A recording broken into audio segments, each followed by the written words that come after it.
बताया गया है कि आपको तुरंत ही ज़मीन दे दिया जाएगा, प्लॉट कर दिया जाएगा। और मैंने 2 प्लाट के लिए इनको अप्लाई किया मैंने। और 2013 से 14 के बीच में मैंने उनको 5 लाख का पेमेंट किया। हमारा पूरा पेमेंट होने के बावजूद आज तक न तो मुझे प्लाट मिला है न पैसा मिला। आज दिन तक उनके ऑफिस का चक्कर काटते काटते मैं और मेरा लड़का परेशान हो गया, लेकिन इनकी तरफ से कोई रिस्पांस नहीं मिलता है। इसलिए मैंने तंग आकर के मैंने इसको सिविल सूट में डाला।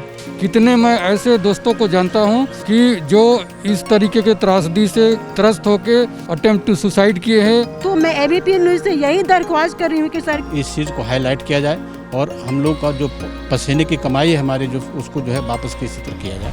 हमारे साथ इस समय नेवी से रिटायर्ड कमांडर हैं सुरेंद्र जी। सुरेंद्र जी, ये बताइए कि आपने कब जो है पैसा इन्वेस्ट करा था और क्या आपको जानकारी बताई गई थी? जी मैं SWO का जो स्कीम था उसके बारे में मुझे जानकारी इनके जो वेबसाइट से हमको मिली थी कि इन्होंने ऐसा कोई स्कीम लखनऊ में लॉन्च किया हुआ है। ये मई 2012 की बात है। इसके बारे में, स्कीम के बारे में जब जानकारी हमको मिली उसके बाद मैंने इनके ऑफिस में कांटेक्ट किया और मैंने 2 प्लाट के लिए इनको अप्लाई किया। मैंने प्लाट अप्लाई करने के बाद उन्होंने मुझे प्लाट का अलॉटमेंट लेटर भी दिया था, जिसकी कॉपी ये है। प्लाट का अलॉटमेंट लेटर उन्होंने दिया था 2 प्लाट के लिए, जिसका कास्ट था 29 लाख। और उसमें प्लाट के अलॉटमेंट में प्रॉपर उन्होंने इंस्टॉलमेंट अमाउंट दिया था, कितना इंस्टॉलमेंट कैसे कैसे देना था। तो टोटल 6 इंस्टॉलमेंट थे। टोटल 6 इंस्टॉलमेंट मैंने 29 लाख रुपीज़ मार्च 2013 तक जमा कर दिया। और जो उनका अलॉटमेंट लेटर में लिखा था कि आपका पूरा पेमेंट करने के बाद हम लोग प्लाट को डेवलप करके, फुली डेवलप करके आपको जून 2013 तक आपके नाम से रजिस्ट्री कर देंगे। लेकिन हमारा पूरा पेमेंट 29 लाख मार्च 2013 में होने के बावजूद आज तक न तो मुझे प्लाट मिला है और न ही मेरा पैसे का रिफ़ंड के बारे में कोई ये लोग एक्शन अपने तरफ से ले रहे हैं। इस बीच में हमने कई बार इनको कई बार लेटर भेजे, ईमेल भेजा, लीगल नोटिस भी भेजा, लेकिन इनकी तरफ से कोई रिस्पांस नहीं मिलता है। इनके ऑफिस में मैं कई बार विजिट किया, वहाँ जाने के बाद इनके ऑफिस में कोई रिस्पांसिबल आदमी हम लोगों का बात सुनने के लिए या सही जवाब देने के लिए कोई अवेलेबल नहीं रहता है। और यहाँ तक कि हमको भी धमकाते हैं कि यदि आप ज़्यादा हमारे अगेंस्ट कुछ एक्शन लेने की कोशिश करोगे तो ये अच्छा नहीं होगा आपके लिए। ये आपने सुरेंद्र जी को सुना है, यहाँ पर और भी हैं, उनसे बात करें। आपका क्या नाम है सर? मेरा नाम सर बसंत कुमार है। मैं एक सार्जेंट हूँ एयरफोर्स से। रिटायरमेंट के बाद मैंने सोचा था कि अपना घर होगा कहीं पे, तो दानापुर फेज़ 2 में मैंने एक प्लॉट बुक किया, प्लॉट नंबर 137। और 2013 से 14 के बीच में मैंने उनको 5 लाख का पेमेंट किया। सडनली मुझे पता चला कि उसमें कुछ स्कैम की आ रही है और जो इसका डायरेक्टर है रिटायर्ड कर्नल राणा, इसी के एक अलग केस में जो भुवनेश्वर में था वो जेल में है। तो मैंने बाकी का पेमेंट रोक दिया। उसके बाद मैंने विड्रॉल के लिए, मतलब रिफ़ंड के लिए एप्लीकेशन दिया, क्योंकि इनका टर्म कंडीशन था कि if you are not satisfied you can take the refund. 14 में मैंने रिफ़ंड के लिए अप्लाई किया, लेकिन अभी तक मुझे कोई भी रिफ़ंड नहीं मिला है। कितने मैं ऐसे दोस्तों को जानता हूँ कि जो इस तरीके के त्रासदी से त्रस्त होके अटेम्प्ट टू सुसाइड किए हैं, ऑटो रिक्शा चला रहे हैं। मेरी बेटी की शादी नवंबर में होने वाली है, मेरे पास पैसे नहीं हैं। अब मैं कैसे क्या करूँगा समझ में नहीं आ रहा। इसलिए इस केस को मेरी रिक्वेस्ट है आपके एबीपी चैनल के माध्यम से कि इसको सेंसिटाइज किया जाए और बड़े से बड़े लेवल पे त्वरित कार्रवाई किया जाए, क्योंकि ये बहुत बड़ा स्कैम है, बहुत ज़्यादा फाइनेंशियल इन्वॉल्वमेंट है इसमें। आप सर, आपका क्या नाम है? सर, मेरा नाम Subedar major honorary lieutenant BP Singh है। मैं अपने बेटे जितेंद्र प्रसाद सिंह के बारे में आया हूँ, क्योंकि अभी सर्विस में he is not having time. उसने जो है कारगिल प्रोजेक्ट, कारगिल वो ये दानापुर फेज़ 2 में एक 1050 स्क्वायर फीट की ज़मीन के लिए आवंटन किया था, उसके लिए पैसा जमा किया है। ये अप्रैल से नवंबर के बीच में हमने करीब 4,20,000 रुपया उनको पेमेंट किया। 2 साल के बाद वो बोलते हैं कि प्रोजेक्ट अभी नहीं चल रहा है, you can apply for withdrawal. हमने 16 में जो है विड्रॉल के लिए भी एप्लीकेशन दिया, लेकिन देर आफ्टर उसके बाद कोई उसके ऊपर एक्शन नहीं हुआ। आज दिन तक उनके ऑफिस का चक्कर काटते काटते मैं और मेरा लड़का परेशान हो गया, लेकिन उसके बाद जो है सो अभी तक कोई पैसा उसमें रिफ़ंड नहीं हुआ है।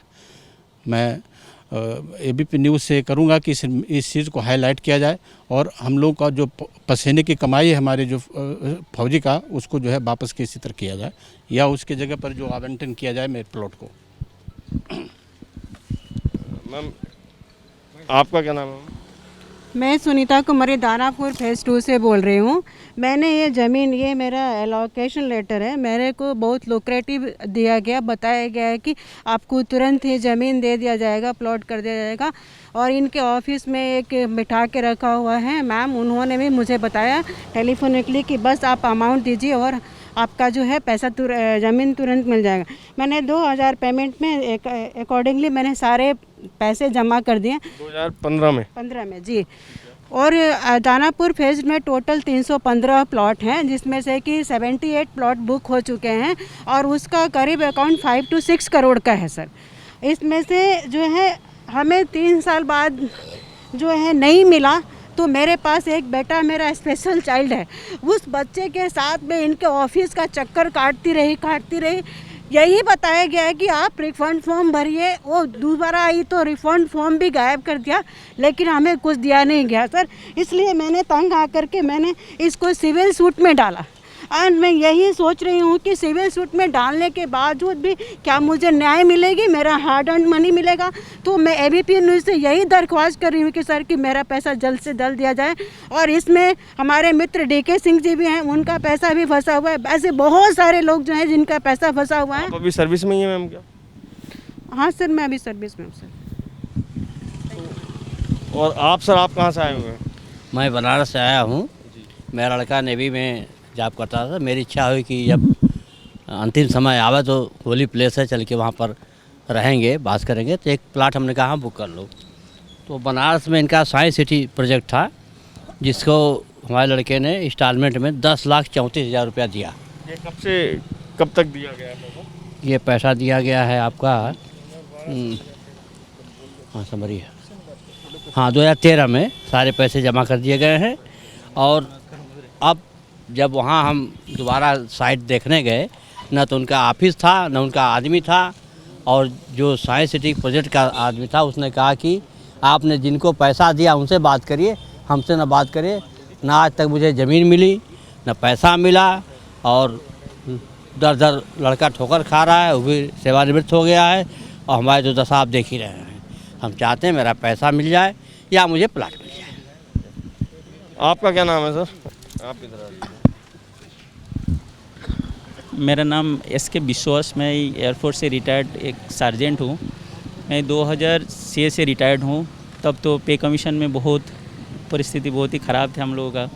और 2013 में मुझे कोई सुब्रत पार्क CHD कैंटीन के वहाँ पे उनका प्रचार माध्यम से पता चला जी ये SWO कोलकाता में कोई प्रोजेक्ट कर रहा है, जो सैनिक वेलफेयर ऑर्गेनाइजेशन।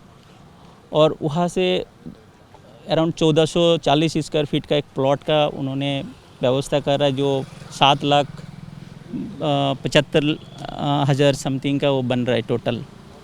तो मैं अपना जितना भी 7 लाख समथिंग का जो मेरा टोटल रिटायरमेंट बेनिफिट था, मैं उसी से एक आशियाना के लिए मैं एक प्लॉट बुक किया और 2013 में पूरा पेमेंट कर दिया मैंने। लेकिन आज तक तो मुझे ना पेमेंट प्लॉट मिला है, ना पेमेंट का कोई उम्मीद मिला। मेरा गुड़िया का उम्र अभी 27 प्लस है। मैं बीच में खजान सिंह के पास आया भी था, जो जब 12A सेक्टर द्वारका 12A में उनका ऑफिस थे। उन्होंने बोला एक एप्लीकेशन दे दो। मैंने एप्लीकेशन भी दिया, मेरा गुड़िया का शादी कराना ही था। तो उन्होंने कुछ नहीं एक्शन लिया, घुमा के मेरे को कम से कम 50 बार मैं वहाँ द्वारका सेक्टर 12 में आया। आज तक उन्होंने पैसा दिया। उन्होंने ऑफिस यहाँ से शिफ्ट करके द्वारका मोड़ में चला गया। वहाँ एक ही बंदा बैठे रहते हैं, वो जाने से नाराज़ हो जाता है। लेकिन मैं ये बोलूँगा ये हम लोग जो फौजी का जो हार्ड एंड मनी है, कोलकाता में लगभग 286 प्लॉट यूनिट उन्होंने बेचने का प्रयास में थे। लेकिन अभी भी वो ज़मीन को थोड़ा बाउंड्री करके रखे हैं, लेकिन बोलते जी हम आपको ज़मीन दे देंगे करके 7-8 साल निकाल दिया। तो हमें हमारा जो कोलकाता प्रोजेक्ट का कुछ चार्जशीट वगैरह यहाँ पे दाखिल हुए, जो द्वारका 17 में जो नॉर्थ जो थाने हैं, तो हम चाहते जी इसको EOW विंग में ट्रांसफ़र किया जाए और इसका ED के थ्रू बढ़िया से जांच किया जाए, क्योंकि ये मनी ऑलरेडी ओवरसीज़ में ट्रांसफ़र हो चुका। और मैं प्रधानमंत्री और डिफेंस मिनिस्ट्री से ये विनती करेंगे जिस सर ऐसे कम से कम 14-15 हज़ार सैनिकों को जो ऐसे करके उन्होंने ये गलत तरीक़े से उन्होंने फंसाया, इसका न्याय मिले। कम से कम जो एक फ़ौजी जो देश के लिए, मैं भी 20 साल विदाउट एनी मतलब छुट्टी, मतलब कोई भी मेरा डिस्प्यूट नहीं था। मैं अपना जितना कंट्रीब्यूट करना था मैंने करके। हाँ, मेरा मिसेस का तबीयत भी ख़राब हो गया था, मिसेस का अभी भी प्रॉब्लम होते रहता है, अस्थमा प्रॉब्लम है, तो उनका हमेशा टेंशन में रहता है।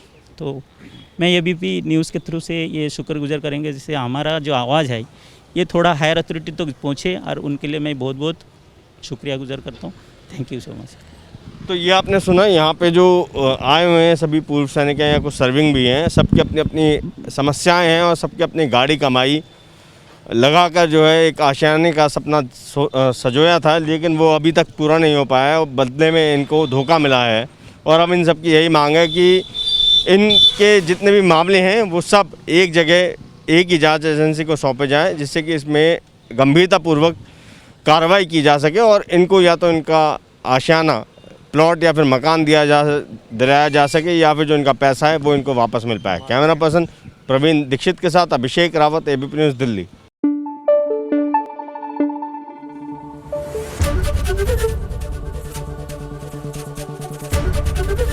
एबीपी न्यूज़ आपको रखे आगे।